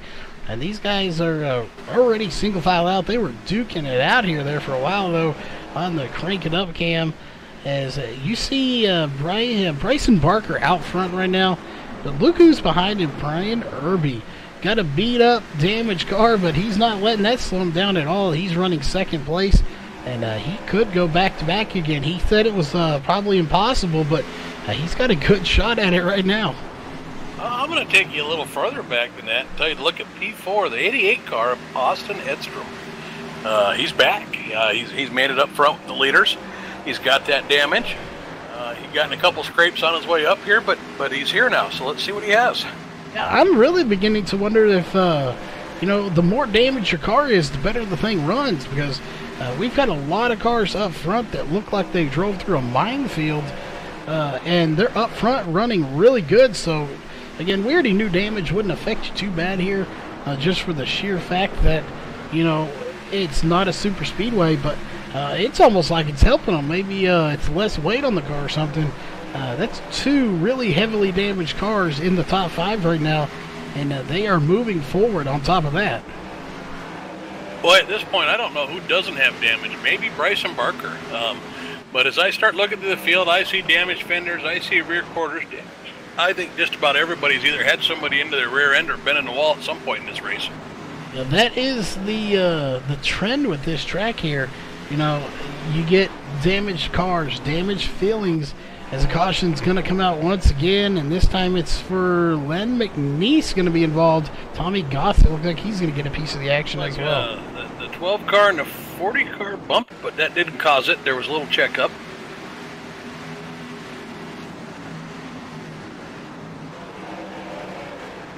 Let's go back here and take a look. I know in the end product... And the 4 car got into each other a little bit. Oh, very interesting. You said the 4 car Leonard Ellis? Yeah, he was running the outside, and it looked like the 12 car just pushed up a little bit. He had a run on him, and just pushed up into him a little bit and turned the 4 car. Let's take a look here. A lot of cars getting involved there. That is unfortunate. Look at the 44. He has got a ton of smoke there coming from that car. Yeah, it looks like we might have a blown engine. If that's the case, it's game over. No fast repair here. Yeah, that is definitely the last thing you want to see here is a blown engine. But, speaking of destroyed, blown cars, blown engines, look who the front 2 are. Brian Irby and Austin Edstrom. The 2 guys with probably the most damage to their cars that are still managing to run are out front running 1 and 2. Taking a look here, it's actually going to be 20 laps to go. So 20 laps left in this race. You've got Brian Irby out front, the guy who said it's impossible. I can't win 2 in a row. I don't think it's going to happen. He's leading the race. The guy that led the most laps, Austin Edstrom, 91. He's in second place right now. He's trying to get back to the front to get a win here. So those are going to be very interesting. Yeah, and I missed something. What happened to Bryce Barker? That is a good question. I am not sure what happened to him either. He did not come out very high here. We're going to take a look, see if we can figure out where he is at the moment. He is back, he's in third, so he's not that far back. Taking a look, he had a 15.5 second pit stop. There we go. 2-tire pit stops. Brian Irby and Austin Edstrom, 10-second pit stops. I'm thinking they took 2 tires is what happened. I think you'd be right. The question is, which 2 did they take? 2 rights or 2 lefts? So, yeah, you're right. That is what happened. So, not a bad pit stop for Bryson Barker. Just a little trickery 2-tire stop for the front 2. They were already up there anyway. So, if they can hang on to first and second for a good 10 laps, I don't think Bryson Barker is going to be able to get by him here. as you know, 10 to 12 laps in, the tires pretty much fall off, and it's really is a battle for position. And if you have that position, you're sitting in the money seat right then. Hey, track position here. Although historically, 2 tires on this track after a run like that would make me real nervous. This cars might be real tight. Be interesting to see if they just are pushing up real bad here on this first couple laps. And just a little bit of an update. The 44 of Len McNeese, who we thought blew an engine, did come back out on the track. So I'm not sure what was going on there. Not sure, but he is back out. His green flag does come back out. He's 1 lap down, though. As here we go, we're going to see Austin Edstrom try to get to the lead. Oh, they almost made contact, though, for the lead. Nice run off that corner, though, he got on the low side. Indeed, and it's going to be a drag race to the line, but it looks like it's going to be Brian Irby for the lead. Now you got Barker letting him know he's there. He is indeed. He is letting them know, saying, I'm here. I've got fresher tires, at least on one side of my car, and I think those fresh tires are definitely going to pay off here. Maybe not, though. Here comes Austin Edstrom battling back for the lead, or for second place, trying to get up to the lead as he scrapes the wall. But again, we got a car going around. Caution will come out here once again. So we'll take a look back here and see. Looks like maybe the 91. A lot of cars got caught up there. I think I saw the 11 somewhere, the 2, the 21, the 47. There was a lot of cars got caught up in that. Go back and take a look here at the replay and find out exactly what happened. So again, several cars getting involved here. Jim Locking is out of the race right now. He was 1 lap down in the 91. Not sure if he was involved in this or not. We'll definitely see what happened back here. There goes the 11 going around, the 55 getting involved, the 2 getting involved, the 21's involved, and there's a couple of others back there just barely squeaking through. But probably the biggest wreck we've seen as far as the most cars involved. Yeah, and it looked like Dennis Ellis and David Gainforth just got at each other, and you know, we talked about one of the dangers of being back there is you just don't have a lot of time to react here on this short track to something like that, and as all these cars start trying to wreck avoiding it, there's just nowhere to go, and we had a lot of cars that got a piece of that one. There was indeed, and you know, the 2 that are sitting there just in their car, just yes, that's what I wanted to see. That's the 33 and the 88 of Brian Irby and Austin Edstrom. You know with 12 laps ago, they're not going to pit. You would be crazy and probably should just pack up iRacing if you were to pit right now. That would just be probably the craziest thing you could do.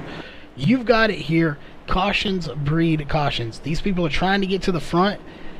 I would not be surprised if we have another late caution here. It could end the race. So stay out here. See if you can possibly hold these guys off. If you can't, what's the worst? You get a solid top 5 finish out of the night.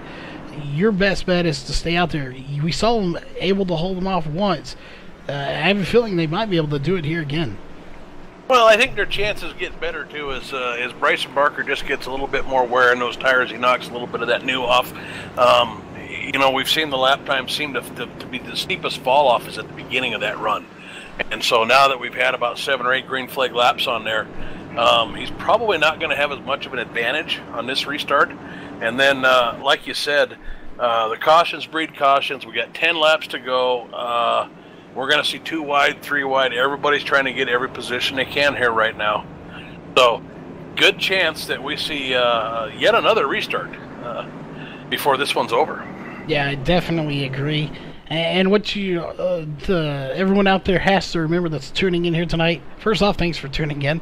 But they both have 10 laps on some of their tires. They took 2, so they don't have completely old tires. They do have some fresh tires on one side of their car here, just not on both sides. So they don't have completely old tires. You know, they're about 50-50 mix right now. So we're going to get the green flag next time by. And what also helps too is you have them double filed, so you have old and old right in the front row. You know, if it was reversed and those old tires were in a row, someone on that high side could probably get by, but you know, they've got those front rows blocked right now. Yeah, Bryson Barker needs to get a restart from of his life here if he's going to get by these guys early. As he doesn't do it, and it looks like the 39 might even get Bryson Barker here as he gets up above him here. Yeah, it definitely is. An 88 got into the wall there. Yeah, and then just as I say that, Roger Booth gets into the wall and falls back here. It's going to be interesting here with 8 laps to go. Going to be 7 at the line. Brian Irby's right now being able to hang on to the field. As right there you see the 84 get into the wall hard, but able to recover from it. Those front 2 guys, all they got to do is hang on to it right now. Everybody behind them is going to overdrive it. They have to. They got to push it as hard as they can if they want to get back up to the front, as it looks like the 88 is going to get into the back of the 33, and a caution is going to come out. Yeah, at 12, we had a nice little battle back there. We didn't want to take our eyes off the leader, but about 5 through 10, we had a pretty good battle, and it looked like they were going about 2-3 wide there, and James Morgan in the 12 car just got a little bump there and came around. And again, looking at that, but also back here looking, what happened to the 88? He just completely blinked out of the race. I do believe they have an incident limit. Maybe he hit that incident limit. He gave the 33 a little bit of a bump, and then right here you see him go, and he is gone just like that off the track. So not sure what happened to him, as he is now out of the race. So something happened to the 88. Not sure if he had a connection issue or what, but he is no longer here. Yeah, I've got no explanation. I don't have anything here that shows me the incident points, but I think either internet connection or an incident point issue. We didn't see any blinking from him prior to that, so I'm not sure. It's very interesting here to see. I don't see he is not disconnected from TeamSpeak with us or anything. Not sure if I do see him in here. He is in TeamSpeak, so we'll see real fast if we can't get a quick word in with him. Austin, you got a copy? Yeah, I don't know if you want to interview me. I got DQ'd, so I didn't finish top 3. Well, that's what we're trying to figure out. We're wondering if you disconnected or what happened there. Yeah, I got DQ'd on that last contact right before the caution came out. Brian got in the wall and off, and whenever he came off, he just hit me barely, and I got a 4X for that. So.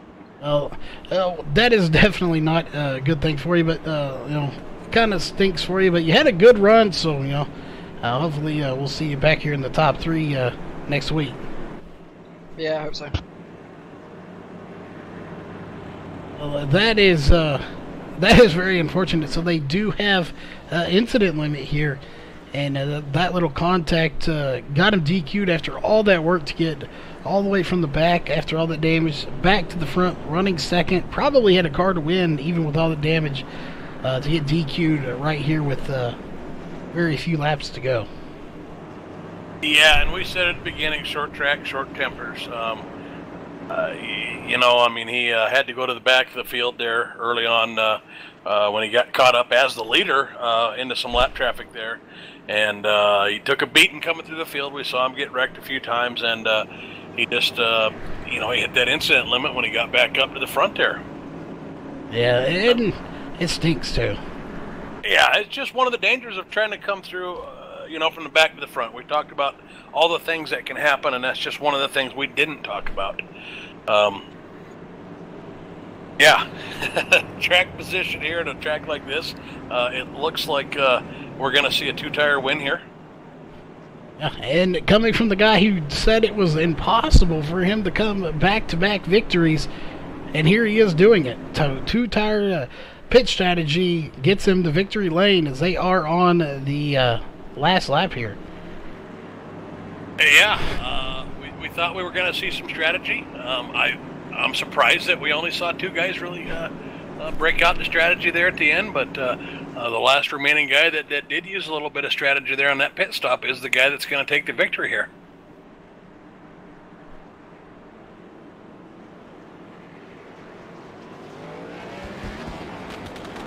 Yeah, it's unfortunate, but that will be the checkered flags there. So give us just a few moments here. We're going to step away, get to the post-race show here in just a moment. We're going to round up all the drivers and get to some post-race interviews. So we will be right back.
All right, ladies and gentlemen, we are here with your post-race show. We do have third place here with us, and it looks like Jeff has caught up with him. So, Jeff, we will hand the mic over to you. Hey, Roger Muth, you got a copy there? 10-4, I hear you loud and clear. Hey, Roger, congratulations on the third place finish. You were somebody that we watched quite a bit this race. You were one of the biggest gainers from start to finish on this field. We saw you making a lot of passes out there, working the bottom, working the high line. Not sure, but I think I might have even seen you work in the middle on a 3-wide pass there at one point. So you had a heck of a race, and you survived Bristol. Why don't you walk us through what happened out there? Thanks, man. I gotta give a shout out to my teammate. Actually, he helped me a lot here at Bristol the last couple of weeks. I was probably one of the slowest guys coming into this week here, but yeah. Battling up there, had a couple 3-wide passes. Good battle there with Alex Huffman. You know, these guys are great to run with. You know, started way back there, didn't have a good qualifying lap, but made my way up. Yeah, you did. Like I said, we watched you quite a bit there. You know, what was it like coming through the field? With these guys, it was pretty good. I mean, most times it's pretty scary out here. A lot of give and take, so that helps a lot. A lot of respect. All right. Were you able to ever find any grip on that bottom line? As we watched this, we saw the high line prevail. I thought I saw you kind of get a run a couple times coming off the bottom on 2 there. That looked like you were shooting forward there a little bit. Did you ever find anything down there that maybe nobody else found?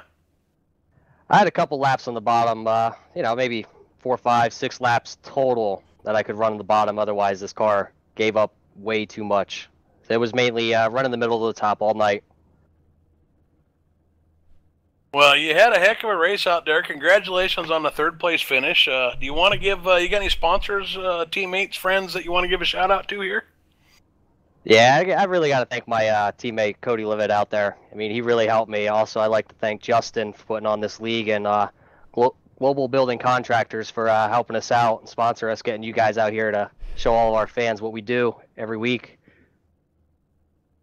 All right, well, congratulations again on the finish. I think we've got Charles, I think he's caught up with Bryson Barker down there, so we're going to pass this over to Charles. We do indeed have the 84 Bryson Barker here with us. You finished second place. Overall, a terrific run for you here. You know, you had fresher tires, you might say, all 4 than Brian Irby. He had a 2-tire stop, it looked like there, with only a 10-second stop.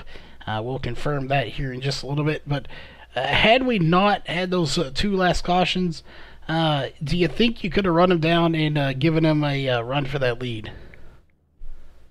I don't know, man. That's racing with these guys. Everybody out here is competitive.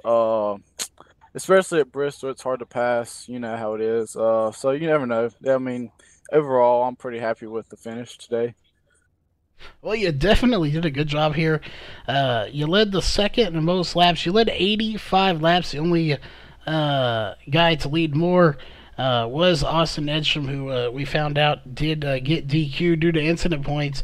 Not the way he planned on finishing the night, but he led 91. So as far as finishing the race, you led the second most laps. Almost there. You probably could have got the most laps led had you been able to get back to the front. But overall, fantastic run here.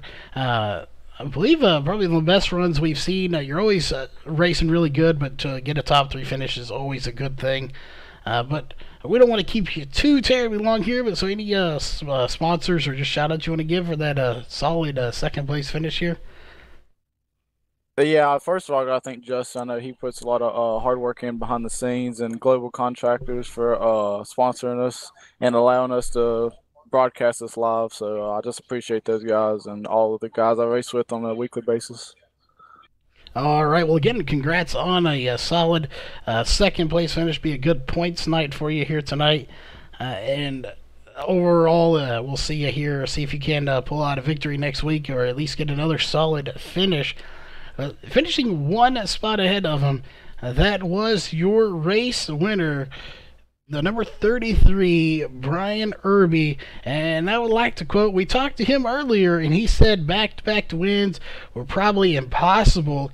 Well, impossible became possible here tonight. You win 2 races in a row, back-to-back.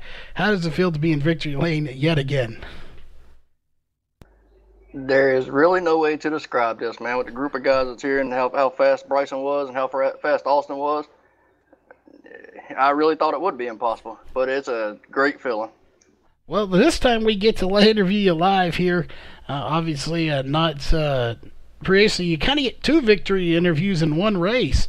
So that's a new one here, but again, that was because of some internet issues last week. But this time it is live right after the event here on Max Speed TV. Oh, did you take 2 tires, and if you did, which side did you take out there? Yeah, I took 2 right side tires. That was the only shot I had to get in front of Bryson. Bryson was fast, and once he got on the high side, there was no keeping up with him. And so I had to do something different than what they did, like we talked earlier. It was all about tire management, but that wasn't the way I planned on managing them. But it worked. Well, just out of curiosity, you know the car is going to be a handful the later you get into the run period with those tires worn out. But having 2 set of fresh tires on the left, or 2 on the right and 2 old ones on the left, how did that make the car handle here, having old and new all on the same car? On the first restart, it felt really, really good. It actually cut center really hard, and I could run it really, really hard high. After that caution came out and we had to restart, it was starting to push a little bit out of exit, and that's the reason why you see me get the wall coming out of 3. Coming out of 2, and yeah, it got a little rough there at the end. Well, it may have got rough, but you definitely were able to handle it to come away with the win here tonight. Again, 2 in a row here. You win at last week, and you win here tonight at Bristol. So any sponsors or shout-outs you want to give for that win here tonight? Yeah, like everybody else said so far, I'd like to thank Justin for putting on a good league. All the competitors here for just being the competition that they are, man. It's a great thing to have. I'd like to thank Global Building Contractors for sponsoring this league, and I got to give a shout out to my man Mike Rigney, man, for making me what I am today and teaching me how to race and how to have patience. So that's all I got for you. All right, well, again, congrats on the win here tonight. We only have 2 more pieces of business to take care of real fast. Again, we'll get to that. Jeff, if you're still here with us, you want to run through our top 10 finishes here, and I will round us out for the night. Yeah, absolutely. In first place, we had the 33, who we just listened to, Brian Irby, followed up by the 84, Bryson Barker. In third place, we had Roger Muth. Fourth place was Alex Huffman. In fifth place, we had the 27 car of Jonathan Ellis. In sixth place, we had the 101 of David Gainforth. In seventh place, we had Cody Brent Levitt. Eighth, we had Dennis Ellis. Ninth, we had the 59 car of Ruben Altus. And in 10th place, we had the 44 of Len McNeese. And coming in at 11th, James Morgan. 12th place, Brian Dorsey. 13th, Jared Hagdorn. Hopefully we get that one right. 14th will be Trevor Graffam. 15th, Leonard Ellis. 16th will go to Austin Edstrom. So unfortunate there, he did get DQ'd for that. I'd say 16th, my bad. I'm not sure. We got a little mixed up here on the results for us here. We do apologize for that. 17th, Charles Hoffman. Excuse me. 18th, Jim Lockie. 19th, Tommy Gossett. And 20th, Dan Butler. 21st will go to Justin Starr. 22nd, Dean Viney. 23rd, Mikey Neal. And rounding out the field in 24th will go to Mike Rigney. So, unfortunately for some of these drivers, not having the run they really wanted here tonight. But before we sign off for the night, we do want to thank all the sponsors real fast, of course. Hang on, as soon as I stop coughing, it has been a horrible night tonight. Sorry about that. But again, all the sponsors that make all this possible, MenuRunners.com, SimSpeedShop.com, HomeNet Hosting and PC Repair, Elite 7 Racing, and Ohio IndyCar League on the Max Speed TV side of things. And of course, as always, Global Building Contractors here on the racing side of things. Again, if it wasn't for them, we wouldn't be here broadcasting. They're the ones footing the bill for that. So make sure you go check them out. Give them a thumbs up. Like them on their Facebook page, whatever you have to do. Just let them know that you appreciate what they do. As always, on behalf of the Racecore Online Racing League and Max Speed TV, we will see you at the next event next Sunday night. But we're going to sign off here. We're not done. I'm fixing to actually jump over in the booth here with KR for a 3-wide race. So I'll actually see y'all here in just a few minutes. So make sure you tune over to that race. And we will be back, or I'll be back here live in just about 5 minutes.